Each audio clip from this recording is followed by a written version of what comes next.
Olá, bom dia. Eu gostaria hoje de começar uma reflexão muito sucinta a respeito de um assunto que considero tão importante para a vida de cada um que se chama cristão. E eu quero começar lendo um texto da Palavra de Deus que está no Salmo 92 e que vai do versículo 12 ao 15, que diz o seguinte: O justo florescerá como a palmeira, crescerá como o cedro do Líbano, plantados na casa do Senhor, florescerão nos átrios do nosso Deus. Na velhice darão ainda frutos, serão cheios de seiva e de verdor, para anunciar que o Senhor é reto, ele é a minha rocha e nele não há injustiça. Tomemos esse como ponto de partida para pensar um problema muito sério que precisa ser tratado e olhado com muita consideração no seio das igrejas hoje, que diz respeito à separação das faixas etárias. Infelizmente, vivemos num momento da história em que realmente há um abismo que vem se perpetuando ao longo das gerações, que eu chamo de abismo geracional. Ou seja, os idosos estão cada vez mais afastados do todo. E os jovens estão conseguindo uma posição de mais relevância na movimentação da igreja, no andar da igreja. Você poderá não concordar comigo, porque talvez o seu contexto seja outro, mas numa leitura panorâmica e uma leitura assim geral, você poderá concordar sim. Quando se chega a uma igreja, normalmente o vigor do jovem está em relevo. E é natural. Eles vão tomando uma posição daqueles que outrora já ocuparam, não é? E o que acontece? A palavra de Deus nos mostra que o idoso, embora limitado de várias maneiras, especialmente na questão motora, né? O corpo que já está debilitado pelo peso da idade, já não faz determinadas coisas que fazia. Porém, conserva em si um legado extraordinário, um acervo tremendo que deve ser absorvido pelo todo da igreja. Os jovens deveriam procurar mais os conselhos das pessoas mais velhas, experientes, e, é claro, pressupondo que essas pessoas mais velhas, experientes, também sejam sábias, porque nem todo idoso, infelizmente, conserva o grau de sapiência, não é? E talvez aí é que esteja residindo o problema, porque a exortação bíblica, existe uma exortação bíblica tanto para o mais novo quanto para o mais velho. Nessa colocação do salmista, que é um autor desconhecido, ele diz que aquele que é plantado na casa do Senhor, ele vai na velhice dar bons frutos. Vai frutificar, porque tem seiva, tem verdor. É a esse idoso que eu me refiro, que o jovem pode se achegar a ele e beber dessa seiva, e beber e se deleitar nesse verdor.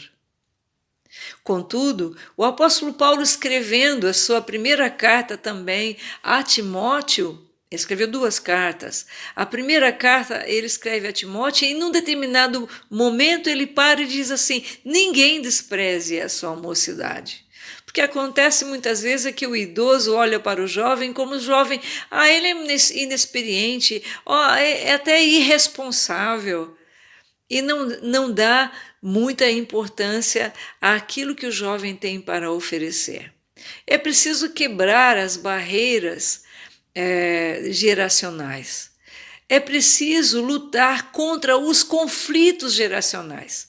Então, recomenda-se que a liderança tenha esse olhar de águia, né? Essa perspicácia, esse discernimento, né, dessa situação para ser um mediador da unidade dentro desse que é chamado o corpo de Cristo. A igreja é o corpo de Cristo. Portanto, não é um pé andando para a esquerda ou um pé andando para a direita. Todos dentro do corpo de Cristo contribuem para o bom funcionamento do todo.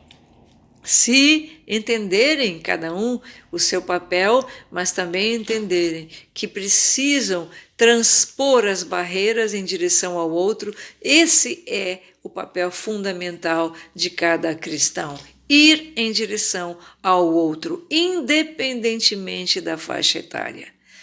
Você que é idoso, você que é idosa, aproveite a sua sapiência, a sua experiência adquirida para ir em direção ao jovem e passar para ele essas virtudes da experiência e do conhecimento. Você que é jovem, dê um passinho em direção ao mais idoso e beba dessa singularidade que é própria da experiência e daquilo que se acumulou ao longo da idade pelo idoso.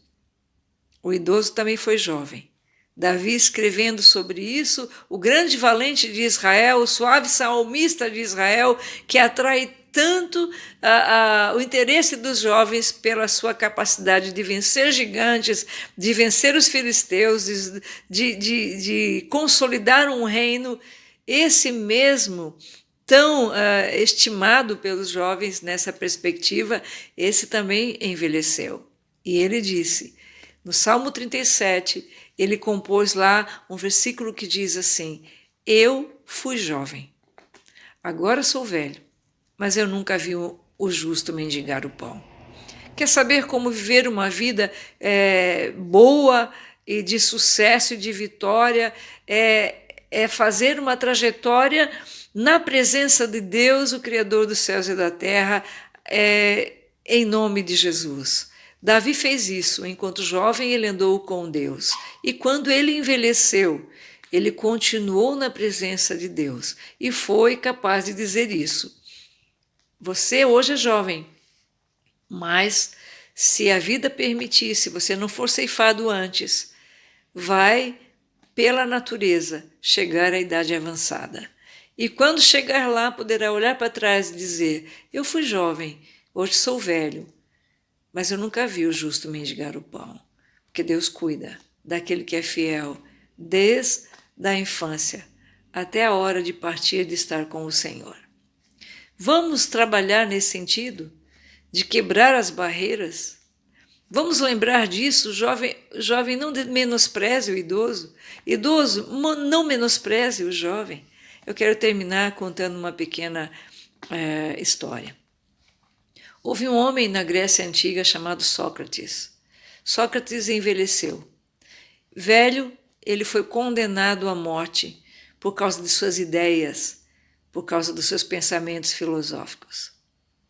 E condenado à morte na prisão, ele estava ali, não estava macambúzio, não estava triste porque tinha sido condenado à morte. Ele disse que estava pronto para partir. E tinha vitalidade, ele tinha muita seiva ainda e tinha verdor. E ele estava rodeado por um séquito de jovens. Os jovens se interessavam por aquele idoso e queriam saber dele tudo que ele tinha para ensinar, queriam aproveitar dele tudo que ele tinha para ensinar. E estavam tristes e choravam, achando que Sócrates poderia rever a situação e mudar a situação. Mas ele disse que estava pronto para morrer. E ele bebeu o veneno, a cicuta, que era o que ele tinha que fazer como condenado. E aqueles jovens estavam ali ao pé dele todo o tempo, amando estar ali e bebendo do conhecimento daquele idoso. Ora, que esse exemplo também se aplique a nós no seio das nossas igrejas e que haja um fim dessas barreiras entre jovens e idosos no seio da igreja. Sócrates morreu, mas um jovem discípulo deu prosseguimento à sua obra. Um grande filósofo, o grande filósofo chamado Platão. Fica aqui essa ilustração como exemplo para acrescentar aquilo que já foi dito. Ninguém despreza a juventude, mas também, jovem, não despreze o idoso. Há outras faixas etárias na igreja e há outros grupos dentro da igreja, mas todos devem funcionar em harmonia. Que Deus nos ajude nessa tarefa de viver em unidade. Que o Espírito de Deus promova essa unidade em nós e nos incline uns aos outros em amor, para a glória de Cristo. Amém.